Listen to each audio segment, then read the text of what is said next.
नमस्कार मित्रांनो, स्मिताच मोटिवेशन चॅनलमध्ये आपले सहर्ष स्वागत आहे.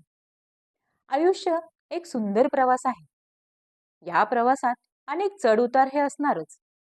आपल्याला यशस्वी होण्यासाठी, आपल्या स्वप्नांना साकार करण्यासाठी आपल्यामध्ये धैर्य आणि संयम ठेवावा लागतो.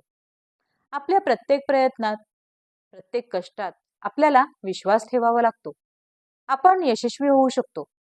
आज आपण जरी अपयशी ठरत असलो तरी उद्याचा नवीन दिवस आपल्यासाठी यश आणि कीर्ती घेऊन येईल. आपण अपयशातूनच शिकतो, चुकातूनच शिकतो आणि आपण पुन्हा उभे राहतो. आपल्या स्वप्नांचा पाठलाग करा, आपल्या ध्येयाचा पाठलाग करा आणि तुम्ही नक्की यशस्वी होऊ शकता. मित्रांनो, व्हिडिओ आवडल्यास चॅनलला लाईक करा, शेअर करा आणि सबस्क्राईब करायला विसरू नका. धन्यवाद.